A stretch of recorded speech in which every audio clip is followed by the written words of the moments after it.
Don't start this car. The voice rang out like thunder in the quiet driveway. Rebecca's hand froze on the ignition.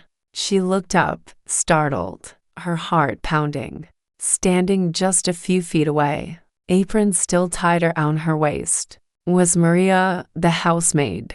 Her face was pale, her eyes wide with fear. "Your husband cut the brakes," Maria shouted, gasping for air as if she had run all the way across the estate. For a moment, Rebecca thought she had misheard. The morning sunlight gleamed against the hood of her luxury car, the kind of vehicle she thought symbolized her perfect life. A perfect mansion, a perfect husband, a perfect marriage, or so she believed. "What did you just say?" Rebecca's voice trembled. Maria rushed closer, gripping the side mirror as if to hold herself steady. "Please, ma'am, listen to me. I saw him last night, out in the garage. He cut the brake line. If you start this car, you won't come back alive." Rebecca's stomach twisted. Her husband, Charles, had kissed her goodbye just this morning. All charm and warmth, like always. Could this be true? Could the man who held her hand at galas and whispered sweet promises be plotting her death? "Maria, that's impossible," Rebecca whispered, her knuckles whitening on the steering wheel. But Maria shook her head violently. "I swear it. I saw it with my own eyes." He had tools in his hand. He was muttering something about the insurance money, about freedom. I hid behind the corner. I was too scared to stop him.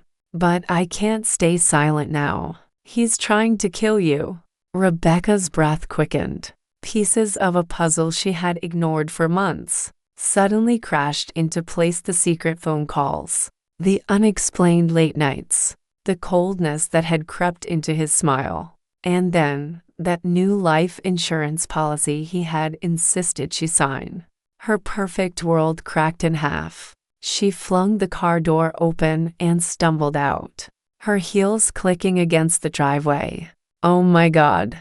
Ma'am, don't cry," Maria said softly, gripping her arms. "This is not your fault. He fooled everyone. But you're still alive because you didn't turn that key." Rebecca's vision blurred with tears.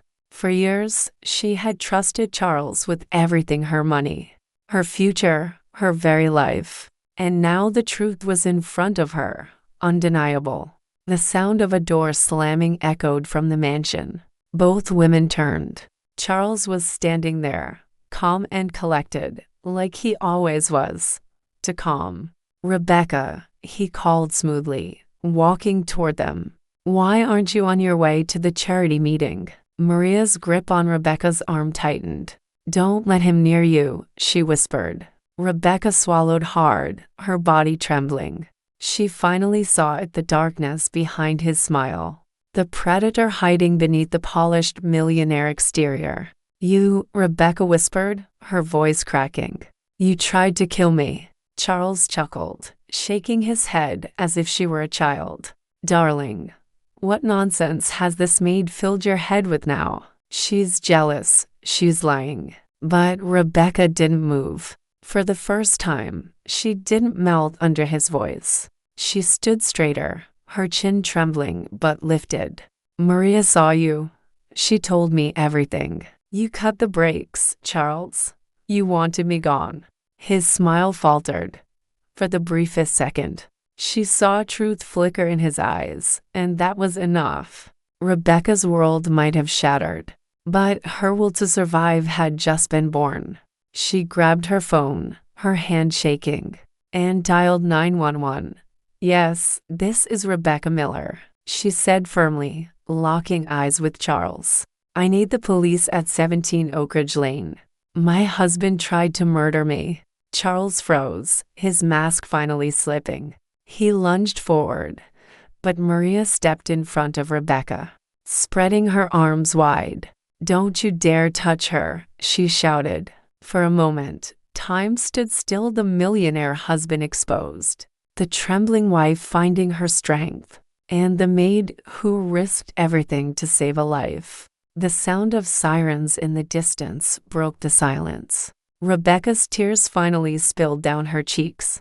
Not from fear this time, but from relief. She wasn't broken. She wasn't powerless. And thanks to Maria, she was alive. She whispered, almost to herself, but loud enough for both to hear. You tried to silence me, Charles. But today, I found my voice. And with that, Rebecca stepped away from the car that could have been her coffin, and into the future she never thought she'd have the courage to claim.